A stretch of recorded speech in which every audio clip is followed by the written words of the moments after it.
Team ಇಂಡಿಯಾದ star ಆಟಗಾರ ವಿರಾಟ್ ಕೊಹ್ಲಿ ಅವರು ಕ್ರಿಕೆಟ್ನಲ್ಲಿ ಎಷ್ಟು ಖ್ಯಾತಿ ಪಡೆದಿದ್ದಾರೋ ಅಷ್ಟೇ ಖ್ಯಾತಿಯನ್ನು ಮೈದಾನದಲ್ಲಿ ಡ್ಯಾನ್ಸ್ ಮಾಡುವ ಮೂಲಕವೂ ಪಡೆದಿದ್ದಾರೆ. ಕೊಹ್ಲಿ ಹಲವು ಬಾರಿ ಫೀಲ್ಡಿಂಗ್ ನಡೆಸುವ ವೇಳೆ ಡ್ಯಾನ್ಸ್ ಮಾಡಿದ ವಿಡಿಯೋ ವೈರಲ್ ಆಗಿತ್ತು. ಇದೀಗ ಬಾಂಗ್ಲಾದೇಶದ ವಿರುದ್ಧದ ಮೊದಲ ಟೆಸ್ಟ್ನ 4ನೇ ದಿನದಾಟದ ವೇಳೆ ಕೊಹ್ಲಿ ಒಂದೆರಡು ಸ್ಟೆಪ್ಸ್ ಹಾಕಿ ಆಟಗಾರರನ್ನು ರಂಜಿಸಿದ್ದಾರೆ. ಇದರ ವಿಡಿಯೋ ವೈರಲ್ ಆಗಿದೆ.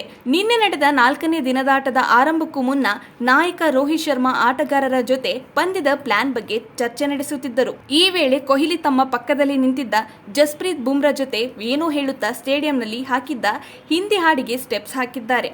ಜೊತೆಗೆ ಬುಮ್ರಾಗೆ ಈ ರೀತಿ ಕುಣಿಯಬೇಕು ಎಂದು ಹೇಳುತ್ತಿರುವುದು ವಿಡಿಯೋದಲ್ಲಿ ಕಾಣಬಹುದು. ಇಷ್ಟಕ್ಕೆ ಸುಮ್ಮನಾಗದ ಕೊಹ್ಲಿ ಡ್ರಿಂಕ್ಸ್ ಬ್ರೇಕ್ ವೇಳೆಯೂ ಡ್ಯಾನ್ಸ್ ಮಾಡಿದ್ದಾರೆ. ವಿರಾಟ್ ಕೊಹ್ಲಿ ಅವರು ವಿಶ್ವ ಕ್ರಿಕೆಟ್ನ ಅತ್ಯಂತ ಫಿಟ್ ಆಗಿರುವ ಕ್ರಿಕೆಟಿಗ. ಅವರ ಫಿಟ್ನೆಸ್ ಬಗ್ಗೆ ಬದ್ಧವೈರಿ ಪಾಕ್ ತಂಡದ ಆಟಗಾರರು ಸೇರಿ ವಿಶ್ವದ ಅನೇಕರು ಸಲಾಂ ಹೊಡೆದಿದ್ದಾರೆ. ಅದೆಷ್ಟೋ ಕ್ರಿಕೆಟ್ ಆಟಗಾರರಿಗೆ ಅವರು ಫಿಟ್ನೆಸ್ ವಿಚಾರದಲ್ಲಿಯೂ ಸ್ಫೂರ್ತಿಯಾಗಿದ್ದಾರೆ. ಇತರ ಆಟಗಾರರಂತೆ ವಿರಾಟ್ ಕೊಹ್ಲಿ ಗಾಯಗೊಂಡು ತಂಡದಿಂದ ಹೊರಗುಳಿದ ನಿದರ್ಶನ ಇದುವರೆಗೂ ಕಂಡು ಬಂದಿಲ್ಲ. ಕ್ರಿಕೆಟ್ ಆಡಲು ಆರಂಭಿಸಿದ ದಿನದಿಂದಲೂ ಕೊಹ್ಲಿ ತಮ್ಮ ಫಿಟ್ನೆಸ್ ಬಗ್ಗೆ ವಿಶೇಷ ಕಾಳಜಿ ವಹಿಸಿಕೊಂಡು ಕ್ರಿಕೆಟ್ನಲ್ಲಿ ಮಹತ್ವದ ಸಾಧನೆ ಮಾಡಿದ್ದಾರೆ.